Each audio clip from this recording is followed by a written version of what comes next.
Cada año miles de turistas visitan Egipto. Unos lo harán por primera vez, atraídos por sus pirámides y templos, deseando conocer los restos de una espléndida cultura milenaria de la que tanto han oído hablar.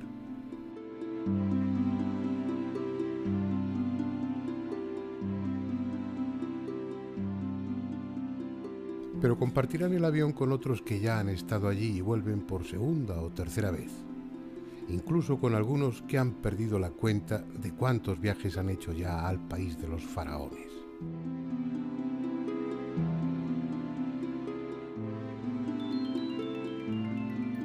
¿Qué razones hay para que Egipto ejerza esa fascinación sobre el viajero? En realidad tantas como se quiera. Historia, grandiosidad, romanticismo, misterio, pero sobre todo el sentimiento de que allí hay algo oculto, algo por descubrir, un secreto que ni arqueólogos ni historiadores han podido desvelar y que incomprensiblemente tiene que ver con nosotros, con cada uno de los que vamos. Es como si el antiguo Egipto nos perteneciese y nosotros le perteneciésemos a él. Intuimos que algo va a pasar en nuestro interior, que estando allí se va a abrir una puerta que nos hará entender quién sabe qué cosa trascendente. Más que de una visita, se trata de un reencuentro, de un regreso. Tal vez sea así porque durante 3000 años los sacerdotes constructores crearon uno de los centros místicos más importantes del mundo. Un lugar de tan elevada espiritualidad, de tanto poder, que a pesar del tiempo y de la destrucción, conserva parte de su fuerza y en lo más recóndito de nuestro cerebro sentimos su llamada.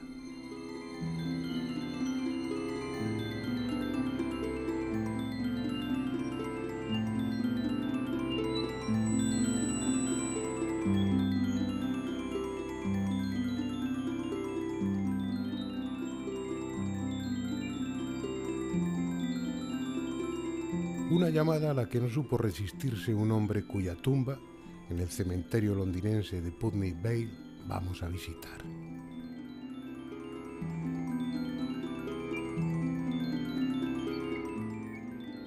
Se llamaba Howard Carter y murió pacíficamente en esta casa, el número 49 de Albert Court, el 2 de marzo de 1939, a los 65 años de edad.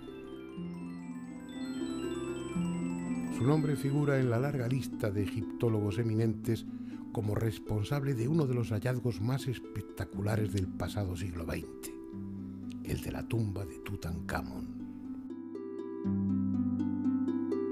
Cuando se habla de misterios egipcios, uno de los primeros que viene a la mente, si no el primero, es el de la maldición de los faraones sobre aquellos que turbaban su sueño eterno. Algo en lo que ningún arqueólogo dice creer, al menos públicamente, pero que ha hecho correr ríos de tinta y aún sigue excitando la imaginación de los turistas que visitan Egipto. Existía antes como un rumor, quizás sin fundamento y solo para impresionar a los arqueólogos novatos, aunque nunca se sabe. Pero cuando tomó realmente cuerpo, cuando se convirtió en titular de portada para los periódicos de todo el mundo, fue a raíz del rosario de muertes que siguieron al descubrimiento en 1922 y consiguiente profanación de la tumba de un joven faraón de la dinastía XVIII llamado Tutankamón. Este es el escenario, un valle calcinado y polvoriento al otro lado de las colinas de Deir el-Bahari, conocido como el Valle de los Reyes. Fue el faraón Tutmosis I hace unos 3500 años el que tomó la iniciativa de ser enterrado aquí en una tumba subterránea, con la esperanza de que oculta bajo la arena no fuese profanada. Los siguientes faraones secundaron la idea y el valle se convirtió en necrópolis real. aunque lo cierto es que las tumbas eran saqueadas igualmente y a veces casi inmediatamente después de haberse celebrado las exequias.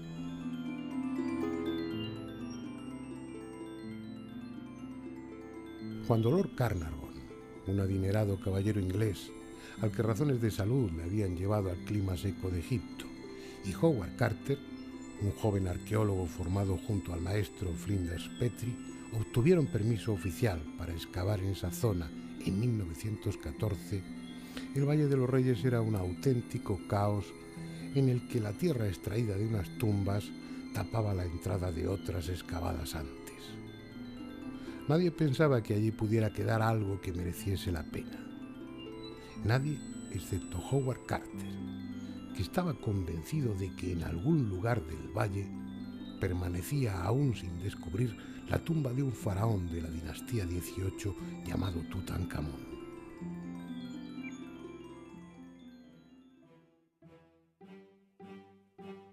Estalló la Primera Guerra Mundial y los trabajos tuvieron que aplazarse, pero por fin en 1917 Carter comenzó a excavar y a acumular decepciones.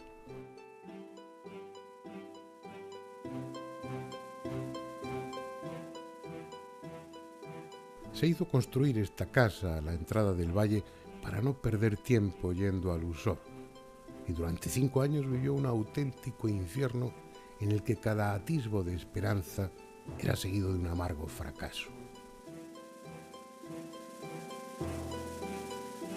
Hasta que un día, cuando ya Lord Carnarvon, harto de tanto fracaso, había decidido no poner más dinero en la empresa, los obreros dejaron al descubierto los primeros peldaños de una escalera que se hundía en las profundidades. Era el 4 de noviembre de 1922.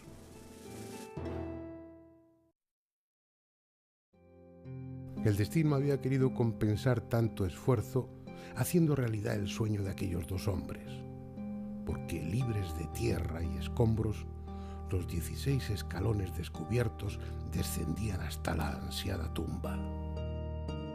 Una tumba que, contra todo pronóstico, tenía sus sellos intactos, lo que significaba, como Carter imaginara, que no había sido violada. La piqueta abrió un agujero y la luz de la linterna dejó ver un heterogéneo montón de objetos entre los que no faltaba el brillo del oro. Todo estaba en desorden, pero aparentemente no faltaba nada del ajuar funerario. La conclusión lógica, que después se confirmó, era que la tumba fue profanada, pero por suerte los saqueadores habían sido sorprendidos en plena tarea y los sacerdotes se limitaron a sellar de nuevo la tumba sin ordenar los objetos. Tanto daba. La cantidad y calidad de aquel tesoro depositado para que el faraón se sirviese de él en el otro mundo superaba todo lo imaginable. Camas, mesas, sillas, carros de guerra, armas, ropa, cosméticos, alhajas, estatuas. 1000 objetos preciosos para la historia y de un valor material incalculable por la abundancia del oro. Jamás una tumba egipcia había proporcionado a arqueólogo alguno tal premio a su constancia y tanta fama. Desde el primer momento, la tumba se convirtió en el centro de atención para los medios de comunicación de la época, y medio mundo siguió con apasionado interés los progresos de la excavación.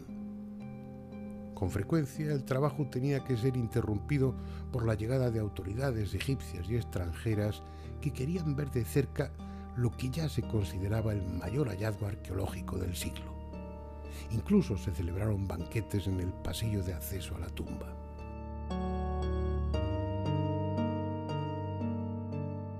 Con orden y método, las piezas fueron retiradas una a una, convenientemente embaladas y luego almacenadas para su oportuno estudio.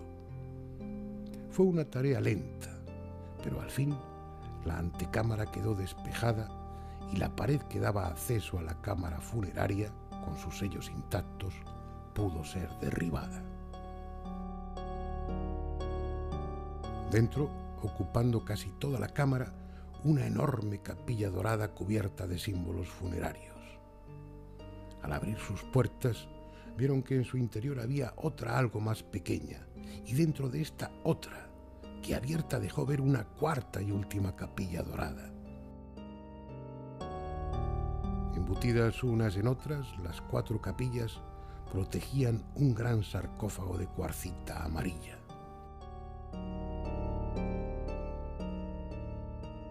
Levantada su tapa, apareció un féretro con la imagen del faraón, que una vez abierto dejó ver otro dentro de él y abierto este otro más.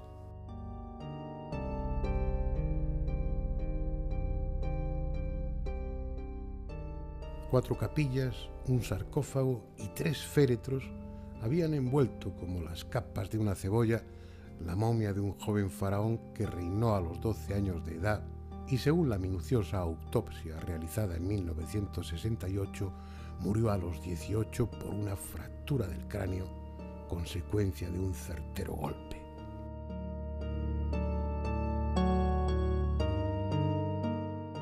Hijo, yerno y probablemente hermano de Akenatón, el célebre faraón hereje que estableció como dios único a Atón, simbolizado por el sol, el joven Tutankamón, adecuadamente manipulado por su suegra, la bella Nefertiti, y otros personajes de la corte, volvió a establecer el culto tradicional a Amón, con lo que la poderosa casta sacerdotal recuperó su influencia.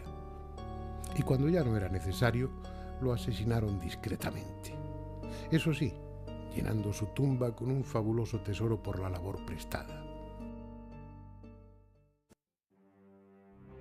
Pese a tan valiosas ofrendas, es de suponer que en el otro mundo el espíritu de Tutankamón no estaba muy satisfecho y que su cólera, encerrada durante 32 siglos, libre a medida que caían las paredes de la tumba, buscó venganza en aquellos que habían turbado su reposo. Eso es lo que pensaban los obreros, y a lo que atribuyeron el que una cobra devorase en su jaula al canario de Howard Carter que tanto apreciaba. Un siniestro aviso que se vio confirmado cuando el 5 de abril de 1923 murió en extrañas circunstancias el propio Lord Carnarvon y poco después Arthur Mace, del Museo Metropolitano de Nueva York, que inicialmente había participado en la excavación. Ya no eran solo los obreros, los periodistas también empezaron a hablar de una maldición. Y como si los hechos quisieran confirmarlo, Georges Benedict, del Museo del Louvre, moría súbitamente junto a la entrada misma de la tumba. Pero solo era el principio. En los 7 años siguientes, más de 25 personas relacionadas directa o indirectamente con la profanación de la tumba murieron. Unas de muerte aparentemente natural y otras en absurdos accidentes o por suicidio. Pasado ese tiempo y satisfecha su sed de venganza, el espíritu de Tutankamón descansó al fin tranquilo. Al menos eso es lo que muchos piensan. Naturalmente, tal maldición es más que discutible. Ni siquiera puede hablarse de algo que emponzoñase el aire estancado de la tumba, ni esporas de hongos, ni gérmenes, ni veneno pulverizado, porque las muertes se debieron a las circunstancias más variadas. Lo lógico es atribuir esa acumulación de muertes a la funesta casualidad y a la exageración de los periodistas. Sin embargo, una de ellas, la primera, precisamente la de Lord Carnarvon, estuvo rodeada de tantas circunstancias misteriosas que uno tiende a pensar si al final de todo no es posible que tal maldición existiese. No se sabe de qué murió, porque aunque su certificado de defunción figure la neumonía como causa, lo cierto es que se habló de la picadura de un mosquito o de una septicemia producida tras un corte al afeitarse. En textos más recientes se afirma incluso rotundamente que murió de histoplasmosis. Pero esa enfermedad, producida por el Histoplasma capsulatum, es una enfermedad de curso crónico, y Lord Carnarvon murió en 8 días. Fuese cual fuese la causa de su muerte, lo cierto es que cuando estaba devorado por la fiebre en su habitación del Hotel Continental Savoy, pronunció en varias ocasiones lleno de pavor que un pájaro le estaba arañando la cara. Algo aparentemente absurdo, pero que sí tiene sentido, porque durante el primer periodo intermedio en el Antiguo Egipto estaba extendida una maldición para los profanadores de tumbas que decía exactamente esto: el pájaro Nekbek destrozará con sus garras el rostro de quienes profanen una tumba. ¿Casualidad? Tal vez, pero no es la única frase extraña que pronunció. Unos instantes antes de morir, dijo algo parecido a «he oído su voz y le sigo». Bueno, no son estas las únicas casualidades que hacen de la muerte de Lord Carnarvon algo muy especial, como ahora veremos. A la 1:45 de la madrugada del 5 de abril de 1928, Lord Carnarvon expiraba. Y en ese preciso instante todo el Cairo quedó a oscuras. Un apagón que duró 5 minutos y que hoy, 80 años después, nadie ha podido explicar cómo se produjo y mucho menos cómo se arregló solo. Y otra casualidad, cuando Lord Carnarvon fallecía, más o menos a la misma hora, en su casa natal en Inglaterra, a miles de kilómetros de distancia, su perra Fosterrier Susan empezó a aullar lastimeramente y cayó muerta, como fulminada. Lo mejor es no creer en las maldiciones pese a todo y atribuir estos extraños sucesos a los misterios que hay en esa tierra extraña. Pero como queda tiempo, vamos a referirnos a algunos más de esos misterios. Este es un río singular. Está tan cargado de leyenda, se ha acumulado a sus orillas tanta historia, que no hay otro río en el mundo que pueda comparársele. Los griegos le dieron el nombre de Crisonoas. Para los árabes era sencillamente Bahar, el mar. Hoy todos le conocen como el Nilo. Pero hubo un tiempo en que tuvo la categoría de un dios. Hace de eso muchos siglos. Hapi, que tal era entonces el nombre de este río, fertilizaba periódicamente una estrecha faja de tierra a ambas orillas y daba con ello sustento a una de las culturas más prodigiosas que ha conocido este planeta. Sus aguas fueron tan vitales para el viejo Egipto como lo es la sangre para los seres vivos. Lento y majestuoso en la última parte de su recorrido, fue también el camino por el que las barcazas trasladaron las piedras talladas para los templos y las mercancías con las que comerciaban con otros pueblos del Mediterráneo: fenicios, chipriotas, sirios y sobre todo griegos. Egipto y Grecia mantuvieron estrechas relaciones durante varios siglos, al punto que el griego era el segundo idioma para la clase alta egipcia y los principales filósofos y sabios griegos iban a las escuelas sacerdotales de Egipto para estudiar y consultar sus archivos. Herodoto, el célebre historiador de Halicarnaso, estuvo por aquí hacia el 430 a.C., documentándose para el libro segundo de su historia. Y fue él quien dejó escrito que esta pirámide la mandó construir un rey déspota y cruel llamado Keops, que hasta prostituyó a su hija para conseguir dinero con el que financiar la obra. Escribió también que permanentemente hubo 100.000 obreros trabajando durante 20 años para levantar tan colosal monumento y que las piedras eran elevadas de plataforma en plataforma mediante máquinas construidas con trozos cortos de madera. Según hizo constar en su historia Herodoto, sobre la superficie de la pirámide había una inscripción en la que se detallaba cuánto se gastó en nabos, cebollas y cabezas de ajos para alimentar a los obreros. Una suma que, según el intérprete que tradujo el texto, ascendió a 1.600 talentos de plata. Habían transcurrido cuando menos 2000 años desde que la Gran Pirámide fue levantada.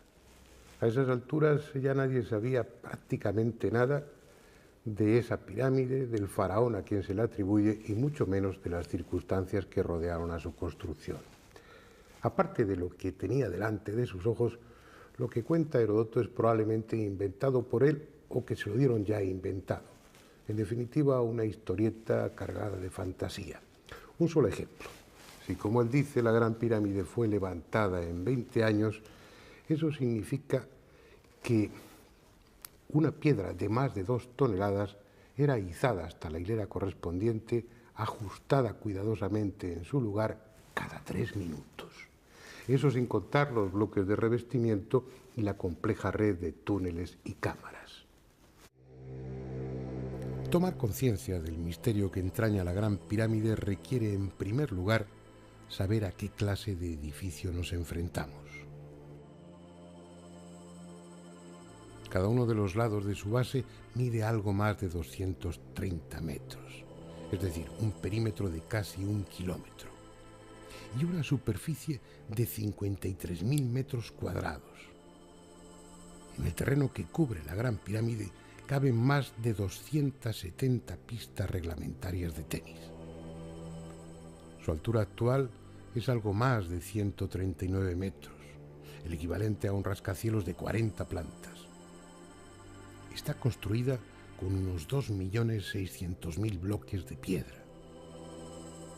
Tiene un volumen aproximado de 2.632.000 metros cúbicos y su peso se ha estimado en unos 7 millones de toneladas. Para hacernos una idea de la enormidad de la Gran Pirámide, baste decir que sus piedras, juntas unas a otras, serían suficientes para rodear toda la península ibérica y aún sobrarían piedras.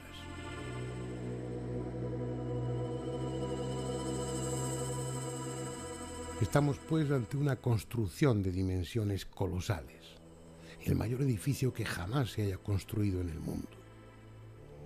Lo insólito, lo incomprensible, es que sus constructores, hace 4.500 años o más, lo hicieron con mayor rigor, con muchísima más precisión de la que ahora, con todos nuestros medios técnicos, somos capaces.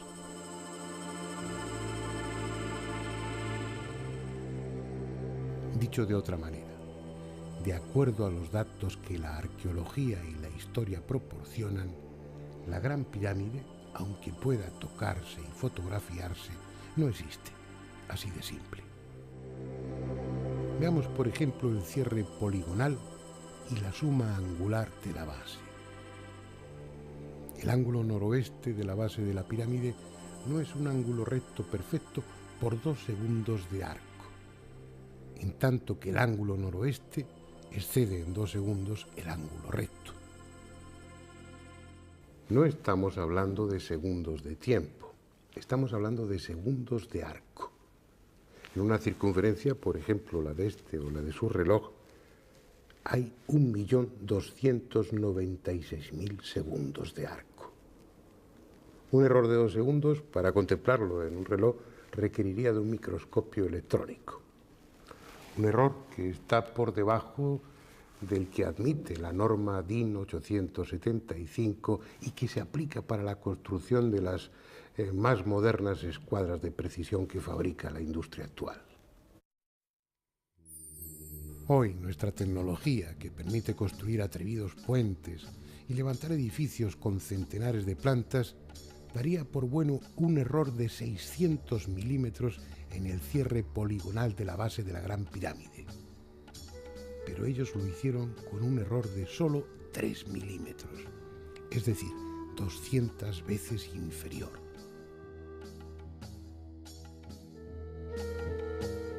En la suma angular, la arquitectura actual también consideraría válido para un edificio así un error de 600 segundos de arco. Ellos lo hicieron con un error de 4 segundos. 150 veces menos.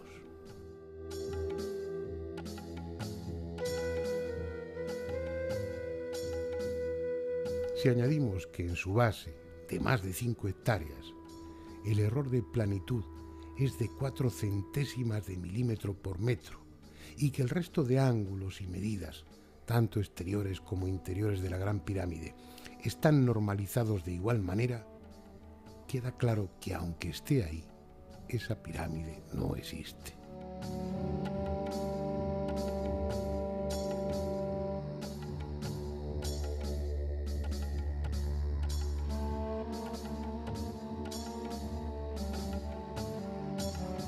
No puede existir, porque ahora, con nuestros teodolitos de alta precisión, niveles ópticos, cintas no dilatables, termómetros de Beckman, etcétera, etcétera, nos veríamos en apuros para conseguir esa exactitud en medidas y orientación. Y según lo que la arqueología y la historia saben de la Cuarta Dinastía, supuestamente la responsable de las pirámides de Giza, desconocían la rueda, carecían de instrumentos ópticos y medían prácticamente a ojo. Con esos medios es absolutamente imposible que se construyese la Gran Pirámide.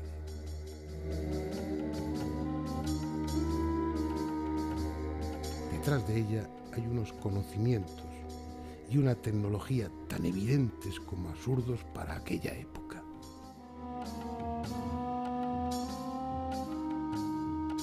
Cada uno de los bloques de revestimiento que se conservan es en sí mismo una hazaña técnica. Tienen un error de 2 centésimas de milímetro por arista. Por 60 micras, sus 3 metros cuadrados de superficie no son planos perfectos. Y en los ángulos diedros formados por sus caras, el error es de 5 segundos de arco.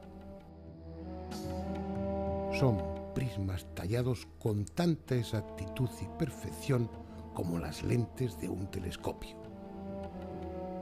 Para conseguirlo, hoy se requieren láminas de media onda, interferómetros de luz monocromática y otros sofisticados aparatos.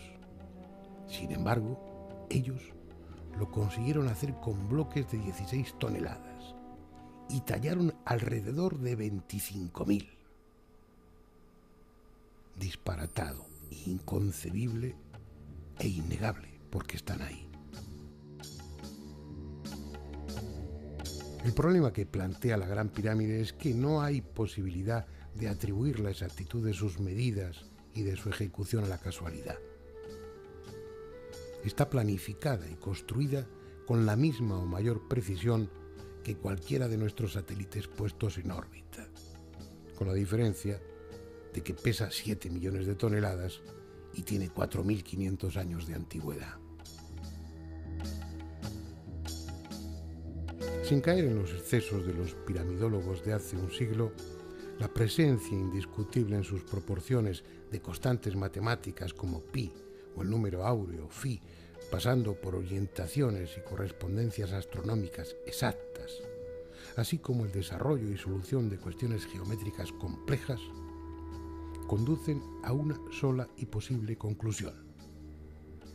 Quienes hicieron los planos y ejecutaron la obra eran científicos en el sentido más elevado y actual del término, dotados de instrumentos y herramientas equiparables a los de ahora, aunque no se haya encontrado ni rastro de ellos.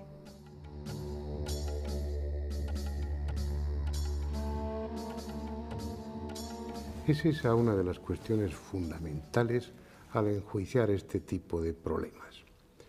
Los arqueólogos se basan en hallazgos materiales, en evidencias arqueológicas. Si entre las ruinas no se encuentran restos de aparatos ópticos o de lentes y no aparecen representadas en ningún sitio, es que los hombres antiguos no las poseyeron. Pero por otro lado está la evidencia tecnológica. Si nos encontramos con realizaciones que solo son posibles utilizando sofisticados aparatos ópticos, es que los tuvieron, aunque no hayan aparecido. Estamos equivocados cuando aplicamos al pasado nuestro concepto de la sociedad actual. El conocimiento fuese cual fuese su alcance, estaba reservado a unos pocos, a los que pertenecían a determinados niveles de la casta sacerdotal y a los escribas de más alto rango. Ese conocimiento científico y técnico era la fuente de su poder, obviamente secreto y por tanto no representado o escrito en ningún sitio.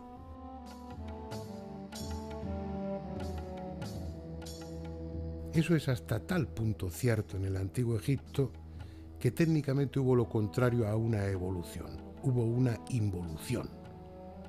Los secretos de las primeras dinastías no pasaron a las siguientes, ni en matemáticas, ni en astronomía, ni en medicina, ni en técnica constructiva. Se perdieron por alguna razón. Los faraones de la dinastía 12 o de la 18 no habrían podido construir otra gran pirámide por mucho dinero y mano de obra que tuviesen.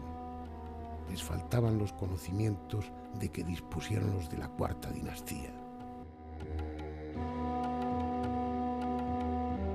Lo malo es que esos conocimientos son tan desestabilizadores, tan desconcertantes, que no solo obligan a modificar nuestro concepto del pasado, sino también nuestro concepto de la física. Este es un tarugo de piedra muy dura, producto de uno de los trépanos actuales. Su superficie es tan lisa como la de esta mesa. Y eso es porque los trépanos de ahora, los modernos, a pesar de tener unos bordes cortantes de extrema dureza y actuar con una presión de 50 kilogramos, solamente avanzan en cada giro, muerden en cada giro 5 centésimas de milímetro en la piedra. Y eso hace que las estrías estén tan juntas que el tacto no las perciba.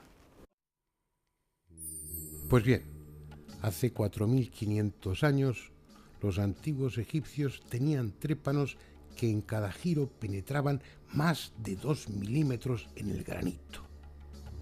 Es técnicamente imposible, impensable siquiera, porque sería necesario que el material del borde cortante de los trépanos fuera 50 veces más duro que el diamante y que la presión aplicada no bajase de los 2.000 kilogramos. Pero siendo algo inconcebible para nuestra tecnología, resulta que ahí están los agujeros con sus estrías bien visibles como prueba indiscutible de que ellos sí lo hicieron. Y no son una excepción, porque cerraban la piedra con la misma incomprensible eficacia. Nuestras sierras circulares con punta de vidia, las más modernas y potentes, penetran en cada paso 4 centésimas de milímetro. Los serruchos egipcios, en cada pasada, penetraban en la piedra 2,5 milímetros, 60 veces más. No hay máquina ni material en el mundo capaces de eso. Sin embargo, ellos lo hicieron.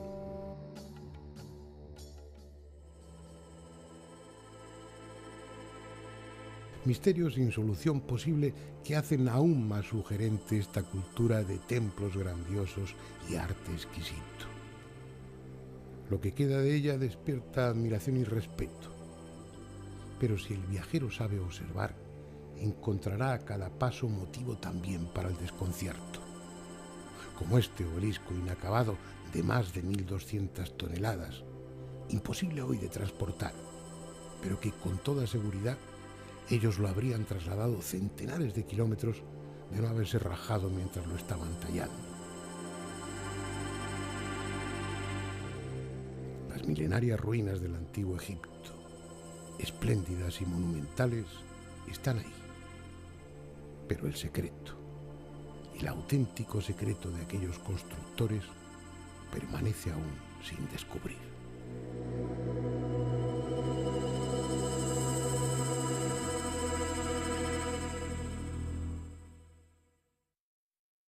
Putney Vale vamos a visitar.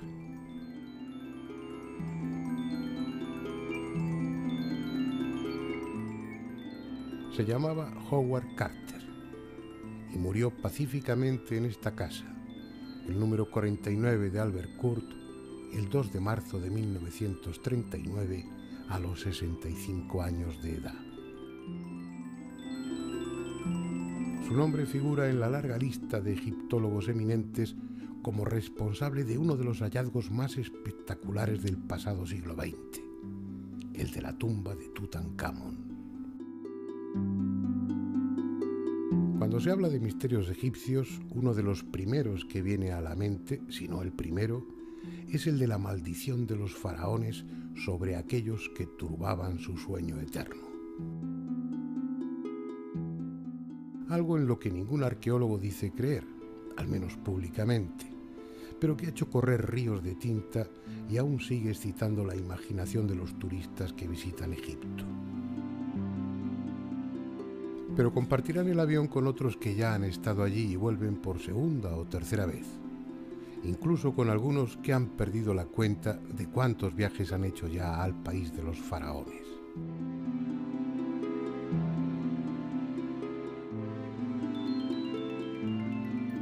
¿Qué razones hay para que Egipto ejerza esa fascinación sobre el viajero? En realidad tantas como se quiera. Historia, grandiosidad, romanticismo, misterio, pero sobre todo el sentimiento de que allí hay algo oculto, algo por descubrir, un secreto que ni arqueólogos ni historiadores han podido desvelar y que incomprensiblemente tiene que ver con nosotros, con cada uno de los que vamos. Es como si el antiguo Egipto nos perteneciese y nosotros le perteneciésemos a él. Intuimos que algo va a pasar.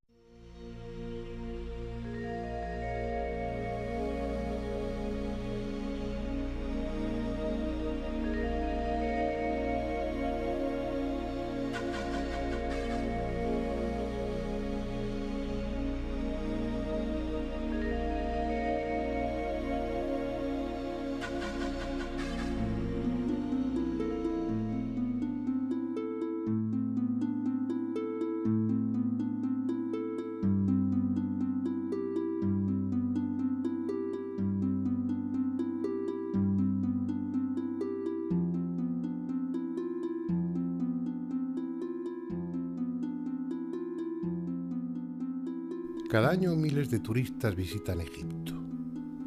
Unos lo harán por primera vez, atraídos por sus pirámides y templos, deseando conocer los restos de una espléndida cultura milenaria de la que tanto han oído hablar.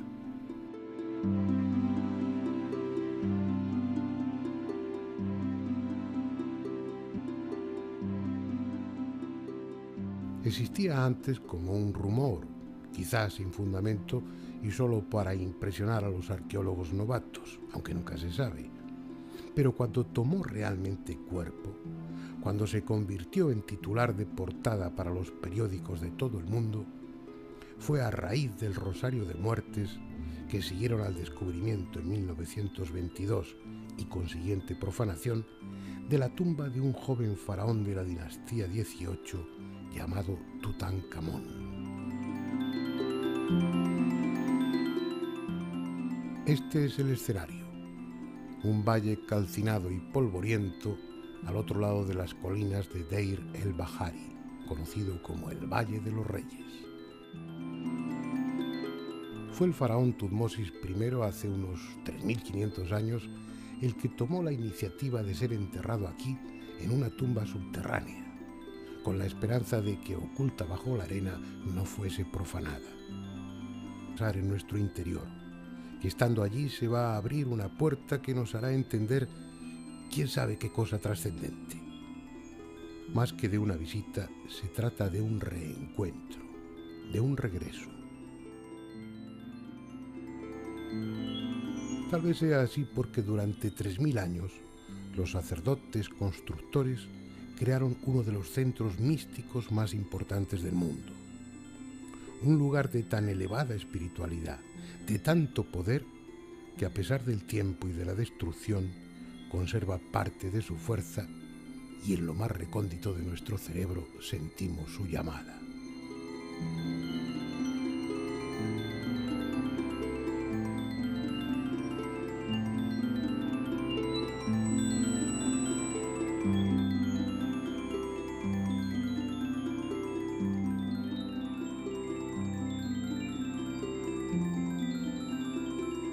Una llamada a la que no supo resistirse un hombre cuya tumba, en el cementerio londinense de